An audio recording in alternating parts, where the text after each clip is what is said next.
everyone's very, I think it's about 4 degrees hotter there than anywhere else.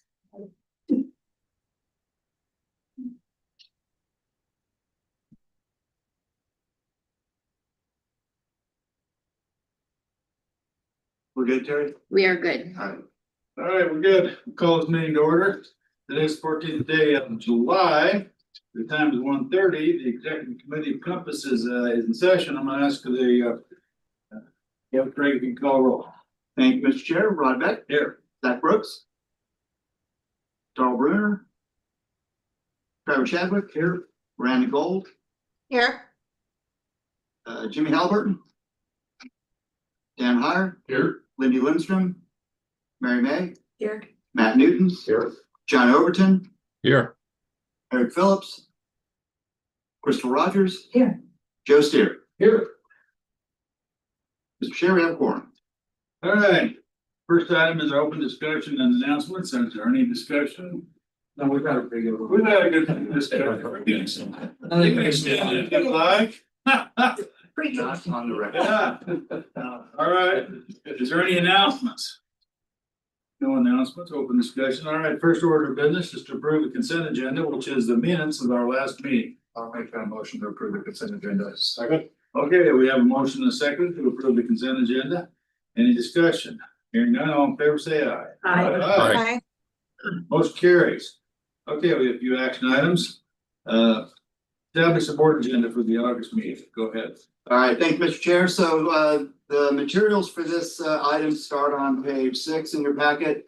This is a reminder, it's just setting the agenda for the August Compass board meeting. So I'll just quickly walk through any of the sort of exceptions to sort of the norm. Basically, page 6 in your packet, those items are mostly standard and recurring items. Then as we move to page 7, we get into the consent agenda items. So the consent agenda will consist of item 9 here, which is approving the FY 2027 Compass Workgroup Charters, which we'll be talking about as the next item on our agenda. Then approving the FY 2028 to 2034 Compass Application Guide, which RTAC will be reviewing next week for their recommendation to the Compass board. Then TIP amendment, if necessary, would be on consent agenda. And then let's see, the 2020, this is an amendment to the in the art Revision. Yeah, it's revisions. Yeah, it's a revision to the UPWP. Wait, this is the actual. No, it's okay. No, we're good. I got it. It's this will be approving the UPWP as a consent item. We reviewed it last month, and then approving resolutions relating to TIP and communities in motion. As well. That'll cover the consent agenda. Then as far as special items go, the one of note is we are anticipating that we will have a report from Federal Highway Administration to receive or to present the 2026 Compass Federal Transportation Planning Certification Final Review. Once every 3 years, we go through and do that. And everything still appears to be on track for them to get that to us by the end of the month so we can get it into the August packet. We'll be tracking that. And then a status report from the Finance Committee meeting, which is happening next week. Then into the action items. Mr. Chair. Yeah. Rayborn, if I Yes. may. Exactly. Items 12 and 16 are flip flops. Yeah. Item 12 is the FY 27 UPWP is the action item. Revision 3 of the 26 UPWP is the consent item. And that's what was throwing me. Yeah. So apologize. Yeah. Apologize for that, Chair. But yeah, so item 16 would be a consent agenda item. And then item 12 would actually be the adoption of the new FY 27 UPWP, and we'd have a presentation. Big presentations for that as well. The next action item then would be approving the list of communities in motion implementation grants and project development program projects. The RTAC will make a recommendation on those at their meeting next week. Item after that would be approving the update to communities in motion and transportation improvement programs policies. So what we're doing here is we have a collection of policies and procedures that the board has adopted over time, and they've all been in separate documents. And so I've been trying to, and Tony and I have been working to get those into a single consolidated document that kind of functions like a handbook of all the policies and procedures. And with that, there are a few edits, changes, updates, fixing things that just have sort of become out of date. And so we'll review those as well. RTAC will also see those and make a recommendation on those later this month as well, or next week as well. Let's see, then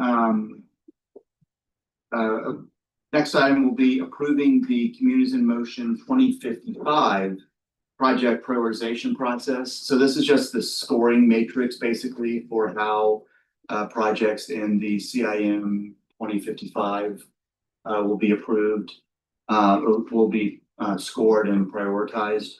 There are no individual scores or projects associated with any of this yet. It's just a process approval from the board. And then the let's see, the final action item then will be revisions to the rural prioritization process. And so we'll be looking for the board to approve the an update to the rural prioritization process. So basically what this is a way for us to process that we establish to review projects that rural areas of the region of Compass are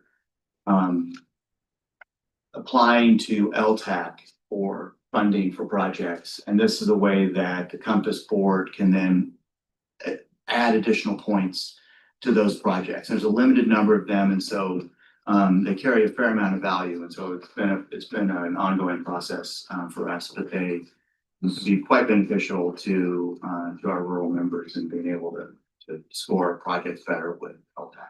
We have a complex process, and brace yourselves for when Tony gets to explain that process to everyone. So that'll cover it for the action items, and then the last one will be discussing 2027 state and federal legislative positions. That will be an information item, so no action for that one, but it will be just a review of the existing processes and then any outcome from today's conversation. Okay, so I just want to note for the record, we've been joined by Mayor Phillips and Councilmember Halliburton online. The rest of the items in your packet, so basically from page 10 on, page 10 through 13, are just previewing future board meeting packets. And with that, Mr. Chair, we'd be looking for the motion to approve it with the flexibility if necessary to add or remove items that may come up at the last minute. All right. Mr. Chair, if no further discussion, I'd like to approve the items listed for the agenda, making number 12 would be a switch to an action item. Number 16 would be switched to a consent item. Moving all of those with latitude for changes needed. Okay, you've heard the motion and the second. Is there any further discussion? Hearing none, all in favor, say aye. Aye. Aye. Any opposed? Motion carried. Thank you. Okay, moving on to B, go ahead. Meg, go ahead. Alrighty, thank you, Mr. Chair, members of the committee. I am here to talk today about work group charters for the fiscal year 2027.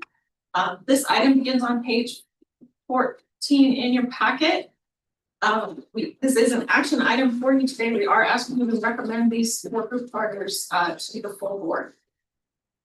So the work group charter concept and process was added to the bylaws way back in September of 2015. Unlike a permanent committee such as this one, the executive committee or standing committee, the regional transportation advisory committee, work groups are formed for a limited specific purpose and they complete tasks related to that specific purpose. Their tasks are completed, the work group is disbanded until needed again. Often it's used year after year with different parts of our planning process, but they do form for a very specific purpose. The bylaws specify that the executive committee, that all of you recommend a charter for each year that lists the types of members and the specific tasks and timeline for that work group. They work only on those tasks that are specified in the charter. If there were additional tasks that needed to be added in the course of their work, then an updated charter would come back for you. The idea here is to have the right staff with the right expertise around the table for those specific tasks. So for 2027, we are planning on 11 work groups. Those are listed on the memo, and the work group charters for each are provided in the packets on pages 15 to 28. If you'd like to know, I'm not going to read through them all, but I'm happy to answer any questions that you might have. Any questions? There, no questions. All right, we'll move it. We'll Mr. Chairman, you know that we approve recommending approval of this work group charters list to the full board of directors. second. Okay, you've heard the motion and the second. Is there any further discussion? Hearing none, all in favor, say aye. Aye. Opposed, no. Unopposed. Motion carries. Thank you. Okay, moving on to C. We have the adopted resolution amending the FY 2026 to 30 regional tip. Tony's gonna go through that. Hi, Mr. Chair and members of the committee, thank you. This is an item for an amendment to the 2026 to 2032 Transportation Improvement Program. And it's open to the box. Sorry. So this is just a short amendment. Getting there, sorry.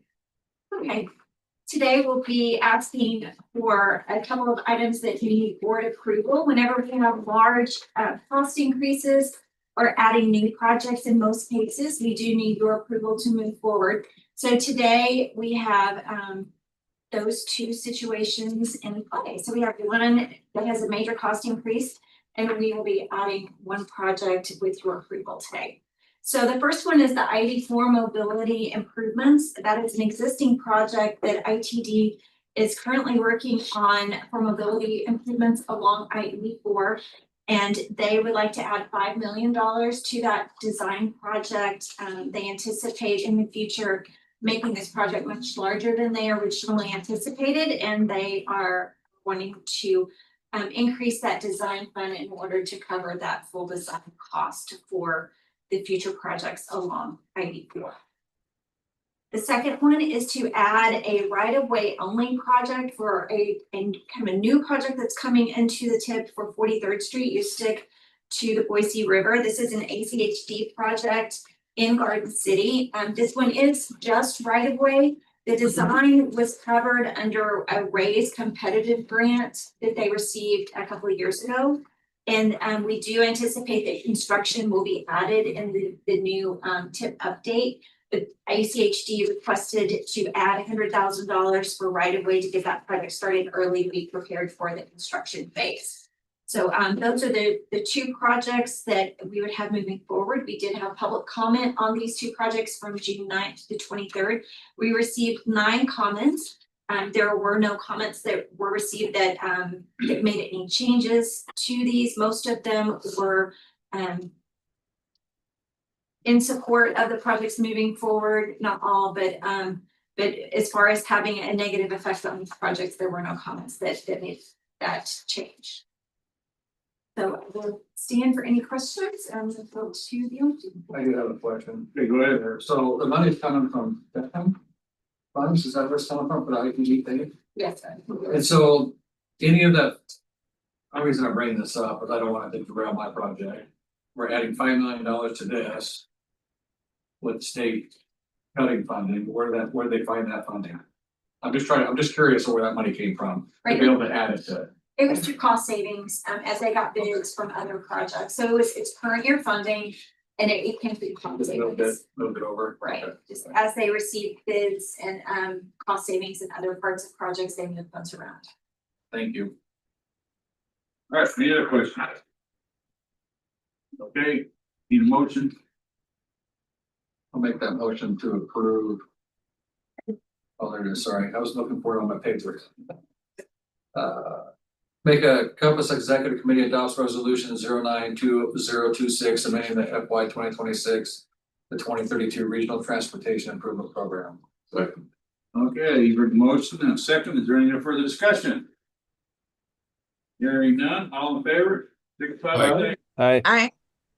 opposed, if there be any. Motion carries. Thank you. Thanks, Joe. Okay. Now Craig got his, we're going to discuss the state legislative positions. Thank you, Mr. Chair. This is just a discussion item for today, but as part of our annual process, we review the legislative positions as they stand right now, and consider instructing me to make any changes or having me identify potential changes. As those of you who were on the executive committee and the board last year would recall, we added one relating to housing and existing infrastructure last year. With that, so on page 38 in your packet are the existing or the current state legislative positions. I'm not recommending any changes to the positions that we adopted last year. I think they're all still in play and still relevant.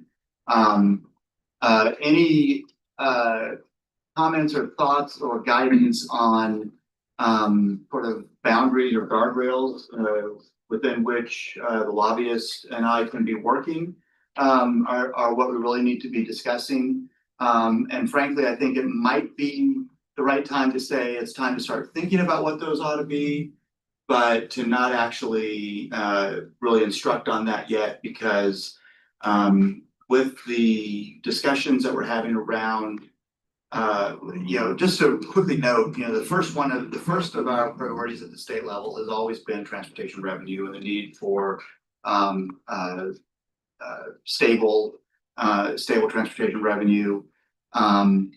The TIP process that we have open right now, the public comment process, is drawing some attention to some of the reductions in funding at the state level. And so that may give us, depending on what kind of feedback we're getting, that may give us some ideas as to how to sort of approach this question at the legislative level.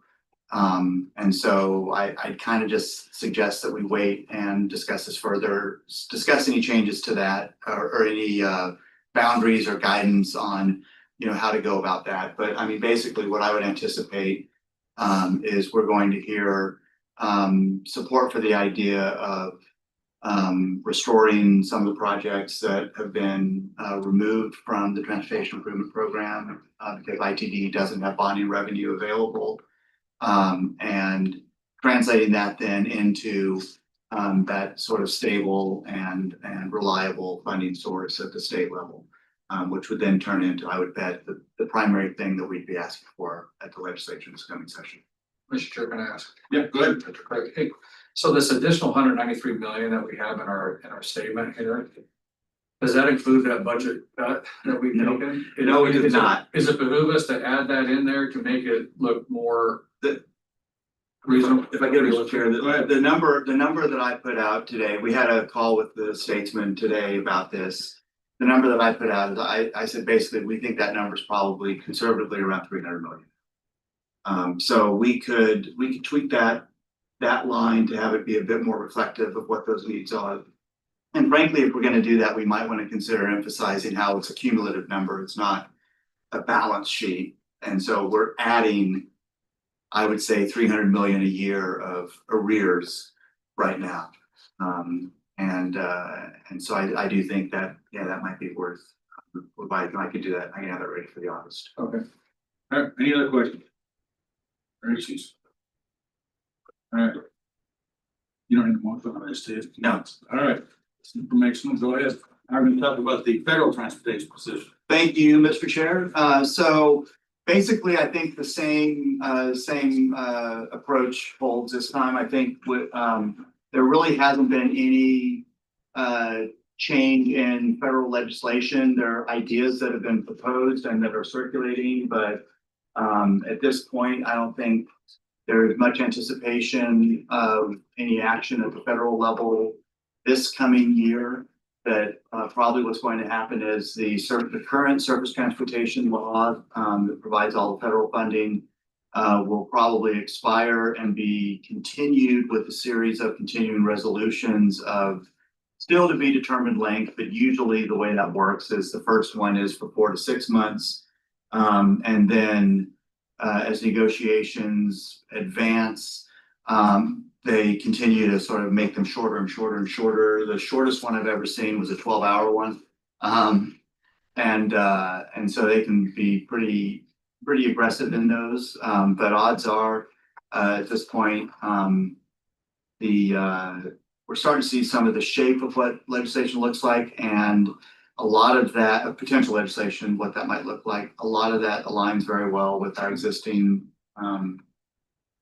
position statements. And so again, I don't recommend any changes to it.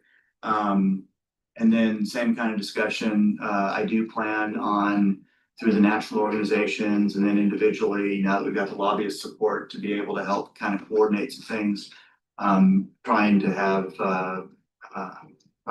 more engagement individually with me in DC, with our delegation, as well as the national organizations. Okay, any questions or issues? All right. Good enough, we'll move on. We got a report now. Chair, we put this on as a placeholder in case something comes up that I want to talk about, but I just covered them actually with the legislative items. That consumes most of my bandwidth. Any other discussion we need to talk about before we? I just want to ask, has the legislature leadership been open to opening up that transportation funding this year, your discussions? In one-on-one discussions, unsourced, I'll say, yeah, there's interest in trying to address it, but I think the ideas that are circulating are, they basically run the full spectrum of anything you can imagine. Okay. I'd say the most likely, the leader out of the gate is going to be just restoring the strategic initiatives program funding. But you know, as that leads us into the situation that we're facing right now, because that then is an unreliable source. Right. It's substantial, but it's unreliable because it requires the legislature to act every year. So, and I'm not proposing or supporting any particular thing, but anything that is a recurring established, you know, trust fund type funding source is far more effective and reliable for us to be able, as a region and frankly as a state, to be able to identify needs, future needs, and plan for them and move them through development without having to worry about delays. And so that's probably more along the lines of what we would push for. It's possible. I mean, if I had to guess, I would speculate right now that what we will see next year would be a restoration, full to partial restoration of the revenue that was not funded this year, and then the establishment of some kind of a study or task force, which is to study it over the break so that they can come back in next session in 2028 and try to be able to come up with a solution of some type. And that's what we were proposing this year anyway, so it lines up well. Okay, perfect, thank you. Okay, any other questions? Any other? Well, I'd accept the motion to adjourn. I'll make that. Okay, Second. We'll all jump in real fast. we have a motion to adjourn. All in favor, say aye. Aye. Aye. We are adjourned. Thank you. Would you say, you think about the bids opening? It's not there. Yeah. Yeah, it was,